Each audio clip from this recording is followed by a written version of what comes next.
Hey guys, welcome back. This is Deepika and Chandru. We're back again. I just got back from work a while ago, and we were just having some tea, and we thought, we'll talk to you guys, about certain things, and Just general topics. yeah, just We don't just need- general things, nothing too specific. Yeah. Yeah. No, I mean, it's more like, we are in US and, we are more into like people who want to save and look at more options as to how we can double our money. I mean, that's what I think everybody thinks about. So we were just having discussion about, the markets right now and how they're reacting and, everything going on, what we should do. It's a a single person, income. So, we kind of have to make sure we kind of save up money. We're thinking of starting a family. So, we're in that process of what we should do with our money. So, we were having a discussion about that and we thought we are going to include you too. So, oh my gosh, guys, like markets are reacting crazy. Like, I understand with COVID, with whatever inflation, everything that's going around, I do understand. But I think we were so happy 2 years ago when markets were doing well and, when it was like a amazing time. We were like, in La La Land and, everything going on so good. But thankfully, we did not go into probably trading. So that's the thing that we did. We were more into investment. So I think we kind of The thing is, like, I think most of our money is in long-term investments, mostly in index funds and stuff. So we're not really much worried about these short-term market volatility as such.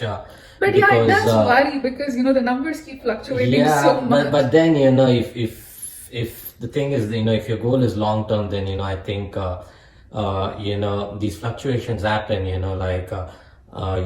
Every few years, and Yeah, they say like two yeah. good years and Yeah, one but I bad think year. if you're invested more into like volatile stocks Yeah, that's or right. maybe even cryptocurrencies and stuff, then I think probably that would be more worrisome.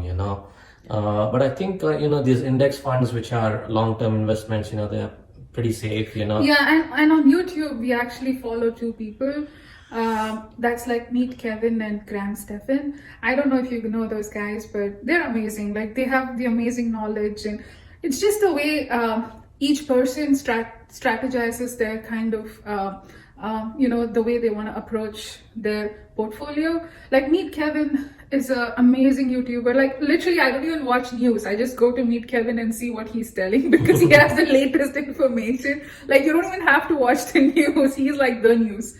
But then he's a person I think who's willing to take more risk and who does invest in like extremely volatile individual companies than like the index funds. He's more like aggressive trader and probably is an investor. Like I don't know him personally that much, so I wouldn't comment.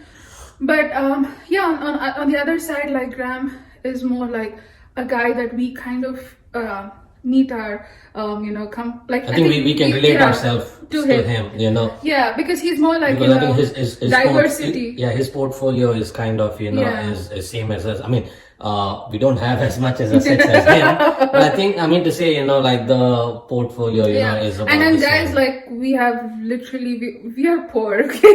It's like we just like to we're not pretending to be rich or something, but it's just the fact that we're at least doing something in our lives which is not like spending around and not like wasting the money, but we're trying to do our best and do the best we can. And I think we're happy about where we are and Yeah. the kind of growth that we are seeing as a couple. So yeah, I mean, we were just chatting about that, and and the cryptos. Like we really, I don't know what. Like I think we all have this feeling about market that once it's passed, like you just want to go back and reset the date and you want to invest at that time. So I think before COVID, Bitcoin was like in 9,000, right? So that time a couple of our friends told like invest in this cryptos and stuff like that, but we were like, we don't even know what cryptos are. Like we were like, no, it's not going to grow. 9,000 is more, back in those Yeah, days. yeah. like people literally were like 9,000 was the max the Bitcoin could literally like grow. So we were like, you know what, we want to play it safe, we don't want to take risk. I mean, that's what we are still now. We wouldn't want to go and take risk, because I think more than taking the risk and making money, it's also about how happy you are and how much time you have. I mean, people who trade, I've seen a lot of people who trade, they don't get their sleep. I mean, I have done a lot of day trading before, and I think those were the days which were very stressful, where every second you have to be on the top, look at the charts and see, you know, how everything is going. Now that, you know, we have diversified and we have a very stable kind of a portfolio, we don't worry that much, because, you know, we know it's just like, I mean, even if the market goes into correction, you know, like we're not really worried So that I much. think that was the main reason we did not decide to, you know, go as an aggressive trader. So yeah, I mean, back in those days, like, we did not decide to buy Bitcoin, and once it reached 60,000, we were like, oh, I wish we had to be Yeah, bought. but the thing is, you know, as the saying goes, you know, if you've got to make it big, then you know, you got to take more risk. You know, it's like, you know, yeah, it's basically the risk and reward ratio, you know. Yeah, but also, like, when you say that, I feel like it's also important to understand how much that risk is affecting your health and, like, you know, your the way you want. Like, we can literally go and bid on a company, we can take all the risks in the world, but is it worth it is what's important. Like, you can be, I mean, even Elon Musk is like the biggest, I mean, he's the richest person in the world. He wouldn't be 100% happy. Like, you know, he like recently he had a stalker who literally, it's almost like extortion. That's what I feel.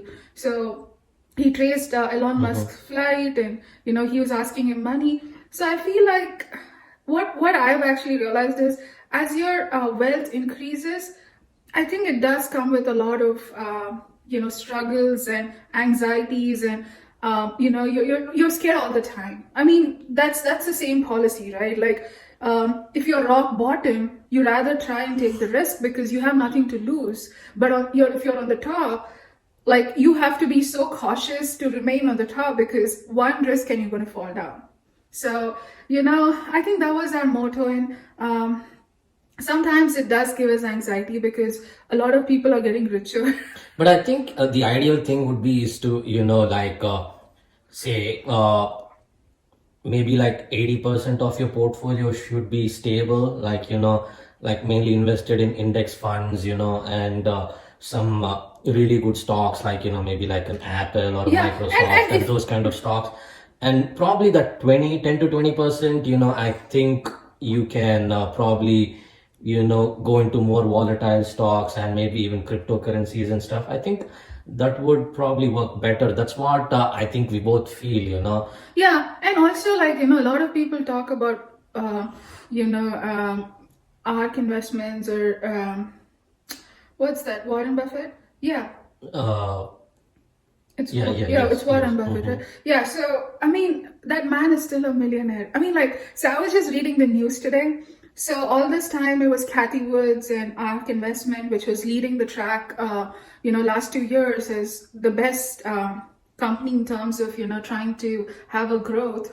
But once, I mean, she had invested a lot in, like, you know, individual stocks, and, like, you know, she had 2 good years, and this year she's fallen down. And now I think